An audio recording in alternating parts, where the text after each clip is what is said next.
Bismillahirrohmanirrohim. Assalamualaikum warahmatullahi wabarakatuh. Halo teman-teman, perkenalkan nama saya Dwi Asri. Pada kesempatan kali ini di dalam mata kuliah Psikologi Keluarga, saya akan menyampaikan materi mengenai kesiapan perkawinan. Sebelum memasuki dunia pernikahan, seorang individu memerlukan suatu kesiapan agar dapat menuju suatu pernikahan yang bahagia. Oleh karena itu, kesiapan menikah merupakan hal yang penting untuk dapat menyelesaikan tugas perkembangan dengan baik. Sebagian besar golongan dewasa muda telah menyelesaikan pendidikan sampai taraf universitas, dan kemudian mereka segera memasuki jenjang karir dalam pekerjaannya.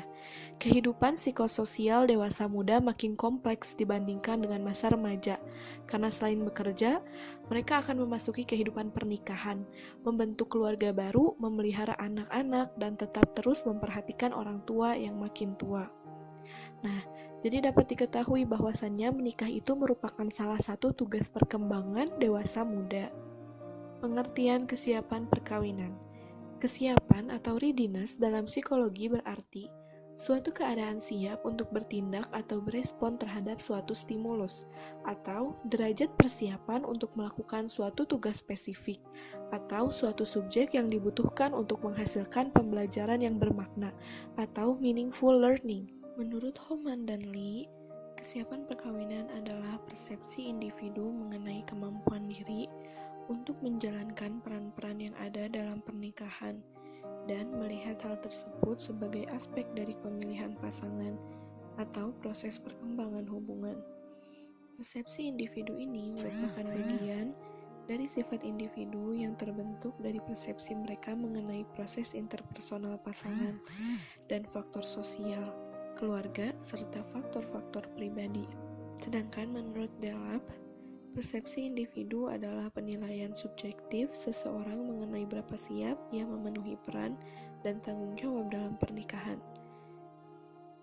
Dan menurut Wiryasti, yaitu kemampuan individu untuk menyandang peran baru sebagai suami atau istri dan digambarkan oleh adanya kematangan pribadi, pengalaman dalam menjalin hubungan interpersonal, usia minimal dewasa muda, serta sumber finansial dan studi yang telah selesai. Dari definisi-definisi yang telah disebutkan, maka dapat kita tarik kesimpulan bahwasannya kesiapan menikah itu terdiri dari kesiapan seseorang untuk memiliki kemampuan yang nantinya akan dibutuhkan setelah menikah guna melanggengkan hubungan pernikahan dan mencapai tujuan dari adanya pernikahan, seperti kemampuan emosi, sosial, finansial, atau keuangan, menjalankan peran, dan bertanggung jawab terhadap keluarga. Aspek-aspek kesiapan perkawinan. Upaya yang dapat dilakukan seorang individu untuk mencapai tujuan yang telah dirumuskan dengan baik adalah dengan melakukan perencanaan dan persiapan. Begitu pula dalam menyongsong kehidupan pernikahan yang bahagia, akan ada begitu banyak hal yang harus dipersiapkan oleh calon mempelai laki-laki maupun perempuan. Hasil akhir dari persiapan ini diharapkan mampu menumbuhkan kesiapan, sehingga pernikahan yang dibangun dapat berjalan dengan baik serta tanpa ada kendala yang berarti. Blood membagi kesiapan pernikahan menjadi dua bagian, yaitu kesiapan menikah pribadi atau personal dan kesiapan menikah situasi atau sirkumstansial. Kesiapan pribadi yang pertama ada kematangan emosi, kemampuan untuk dapat siaga terhadap diri dan kemampuan mengidentifikasi perasaan sendiri merupakan konsep kematangan emosi dalam diri seseorang. Kematangan emosi yaitu konsep normatif dalam perkembangan psikologis yang berarti bahwa seorang individu telah menjadi seorang yang dewasa. Kematangan emosi berasal dari pengalaman yang cukup terhadap suatu perubahan dan suatu permasalahan. Pengalaman tersebut akan membuat seseorang menjadi sadar terhadap perasaannya sendiri, dan ia akan belajar untuk dapat merespon suatu peristiwa dalam kehidupannya. Individu dewasa memiliki kemampuan untuk membangun dan mempertahankan hubungan pribadi, mampu mengerti perasaan orang lain atau empati, mampu mencintai dan dicintai, mampu untuk memberi dan menerima, serta sanggup membuat komitmen jangka panjang. Pernikahan berarti sanggup membangun suatu tanggung jawab dan memasuki suatu komitmen. Komitmen jangka panjang merupakan salah satu bentuk tanggung jawab dalam suatu pernikahan yang dikaitkan dengan stabilitas kematangan. Yang kedua ada kesiapan usia. Kesiapan usia berarti melihat usia yang cukup untuk menikah. Menjadi pribadi yang dewasa secara emosi membutuhkan waktu, sehingga usia merupakan hal yang berkaitan dengan kedewasaan. Semakin tua usia seseorang, maka semakin dewasa pemikiran seseorang. Yang ketiga, ada kematangan sosial. Kematangan sosial dapat dilihat dari yang pertama, pengalaman berkencan, yang dilihat dengan adanya kemauan untuk mengabaikan lawan jenis yang tidak dikenal dekat dan membuat komitmen dalam membangun hubungan hanya dengan seseorang yang khusus. Yang kedua, pengalaman hidup sendiri, yang membuat individu memiliki waktu luang untuk diri sendiri agar mandiri dan waktu bersama orang lain. Seorang individu harus mengetahui identitas pribadi secara jelas sebelum siap untuk melakukan pernikahan. Yang keempat, kesehatan emosional. Permasalahan emosional yang dimiliki manusia diantaranya adalah kecemasan, merasa tidak nyaman, curiga, dan lain-lain. Jika hal tersebut berada tetap pada diri seseorang, maka ia akan sulit menjalin hubungan dengan orang lain. Masalah emosi biasanya menjadi tanda dari ketidakmatangan, yaitu bersikap posesif, ketidakmampuan bertanggung jawab, dan tidak dapat diprediksi. Sikap perfeksionis atau posesif ini tidak hanya berlaku kepada orang lain atau pasangan, tetapi juga berlaku untuk diri sendiri. Walaupun individu tersebut bisa menjadi pemberi yang baik dalam hal kasih sayang, tetapi kemungkinan dia tidak dapat menerima kasih sayang dari orang lain untuk menghindari keegoisan. Nah, kesiapan emosi ini juga terkait dengan pengelolaan emosi yang sangat penting dalam menghadapi berbagai masalah dalam rumah tangga. Aspek kesiapan emosi meliputi jika dikhianati oleh pasangan tidak merasa kecewa, tidak menggerutu saat marah. Jika pasangan diganggu oleh orang lain, maka tidak langsung menghampiri orang yang mengganggu pasangan. Yang kelima, kesiapan model peran. Banyak orang belajar bagaimana menjadi suami dan istri yang baik dengan melihat figur ayah dan ibu mereka. Kehidupan pernikahan harus dijalani dengan mengetahui apa saja peran individu yang telah menikah sebagai suami ataupun istri. Peran yang ditampilkan harus sesuai dengan tugas-tugas mereka sebagai suami ataupun istri. Orang tua yang memiliki figur suami dan istri yang baik dapat mempengaruhi kesiapan anak-anak mereka. Yang kedua, ada kesiapan menikah situasi atau sirkumstansial. Ada kesiapan finansial. Kesiapan finansial tergantung dari nilai-nilai yang dimiliki oleh masing-masing pasangan. Menurut Cartwright, semakin tinggi pendapatan seseorang, maka semakin besar kemungkinan ia untuk menikah. Pernikahan yang masih mendapat bantuan dari keluarga atau orang tua dapat mempengaruhi hubungan pasangan dalam rumah tangga. Yang kedua, ada kesiapan waktu. Persiapan sebuah pernikahan akan berlangsung dengan baik jika masing-masing pasangan diberikan waktu untuk mempersiapkan segala hal, meliputi persiapan sebelum maupun setelah pernikahan. Persiapan rencana yang tergesa-gesa akan mengarah pada persiapan pernikahan yang buruk dan memberi dampak yang buruk pula pada awal-awal kehidupan pernikahan. Ada juga teori dari Fowler dan Olson mengenai aspek-aspek kesiapan perkawinan yang terdiri dari 11 aspek. Yang pertama ada idealistic distortion. Idealistic distortion adalah mengukur seberapa jauh seseorang mampu mengubah hubungannya ke arah yang lebih positif. Nah, aspek ini merupakan salah satu aspek yang pertama sebagai tolak ukur dari kesiapan psikologis dalam menghadapi pernikahan. Yang kedua, ada personality issue. Kepribadian seseorang akan mempengaruhi hubungan seseorang dengan pasangannya. Bradbury dan Pinchar menjelaskan bahwa karakteristik kepribadian juga mempengaruhi cara pasangan dalam menerima satu sama lain, menilai dan memberi penjelasan mengenai peristiwa-peristiwa yang terjadi dalam pernikahan. Pada tahap ini, masing-masing pasangan harus berusaha membangun kepribadian yang mampu melebur dengan kepribadian orang lain, agar mampu membentuk keintiman.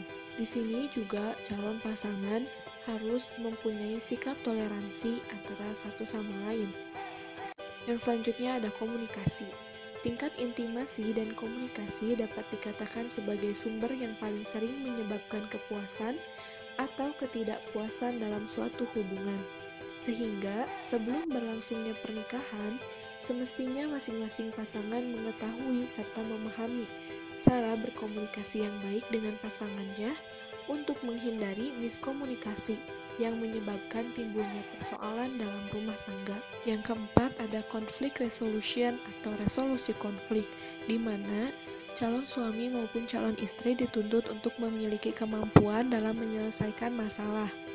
Salah satu karakteristik dari resolusi konflik yang dilakukan oleh suami yaitu keterampilan dalam berkomunikasi, kemampuan dalam menghargai perbedaan, rasa percaya, serta kemampuan suami dalam pengelolaan emosi ketika menghadapi istrinya.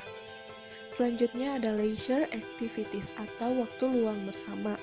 Olson menyebutkan bahwa pasangan yang merasakan ketidakpuasan dalam rumah tangga karena cenderung lebih banyak meluangkan waktu untuk diri sendiri dibandingkan bersama dengan pasangan.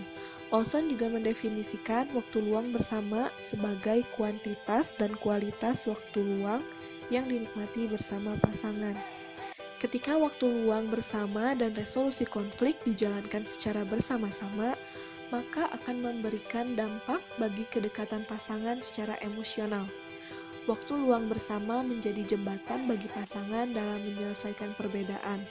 Waktu luang bersama yang di dalamnya terdapat aktivitas dan interaksi akan membuat pasangan menjadi lebih mudah dalam mengoptimalkan resolusi konflik dan juga menambahkan pemahaman antar pasangan dalam melakukan resolusi konflik yang berhubungan dengan meningkatkan kepuasan pernikahan. Selanjutnya ada financial management. Konflik keuangan biasanya terjadi karena adanya perbedaan harapan dalam masing-masing peran yang dijalankan oleh pasangan, sehingga diperlukan kesiapan dari masing-masing pasangan untuk terbuka dan saling percaya dalam hal keuangan. Kesiapan finansial lebih penting dipersiapkan oleh laki-laki terkait dengan tugas suami sebagai pemimpin keluarga yang bertanggung jawab memenuhi kebutuhan anggota keluarganya.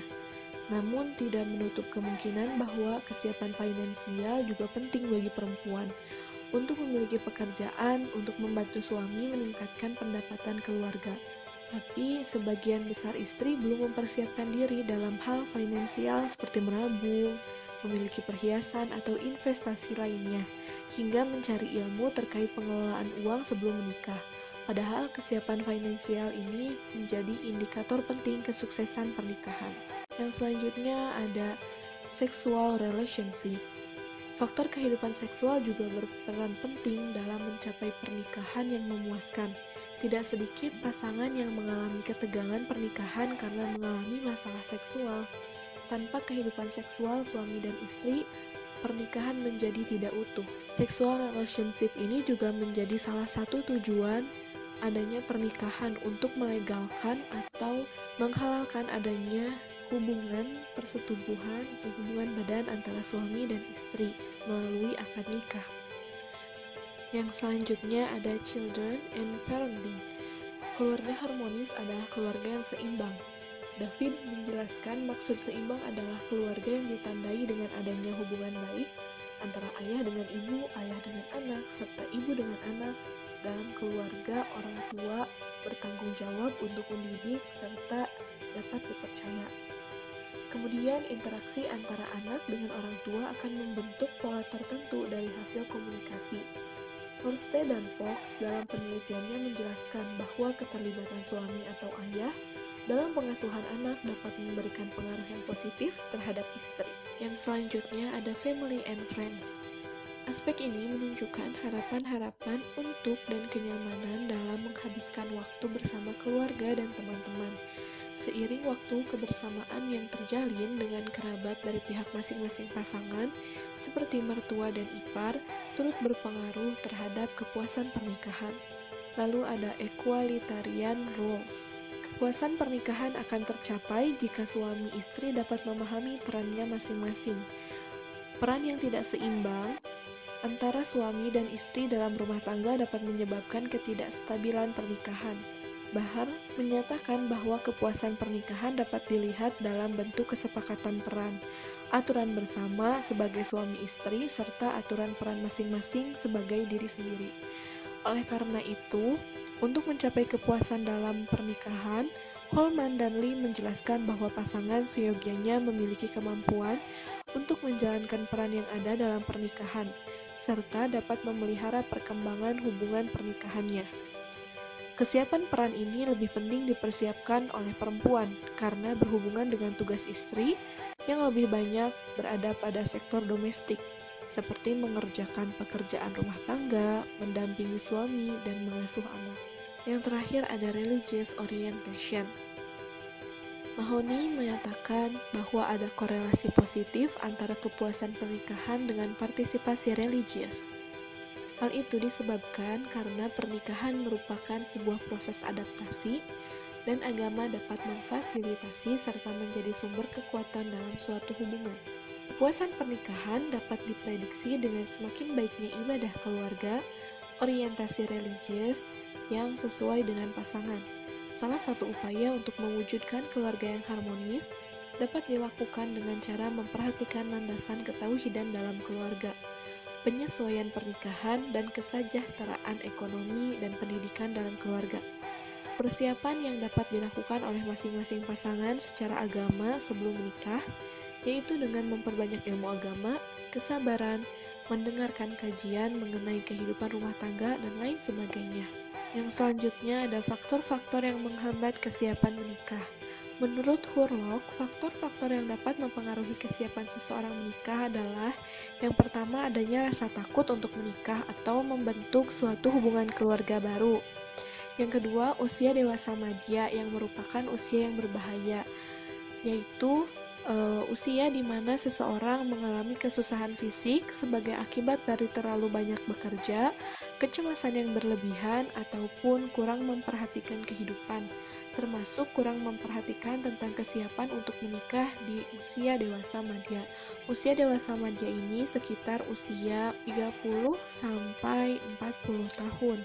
Yang ketiga ada masa workaholic, di mana pada masa ini seseorang terlalu banyak menghabiskan waktunya untuk bekerja tanpa memperhatikan hal lain di samping pekerjaannya. Yang keempat, masa berprestasi dalam pekerjaan atau sukses dalam pekerjaan. Hal ini menyebabkan terlupakannya atau tidak terpikirkan untuk menikah. Sekaligus juga merupakan masa evaluasi termasuk terhadap pekerjaan yang telah dilakukan.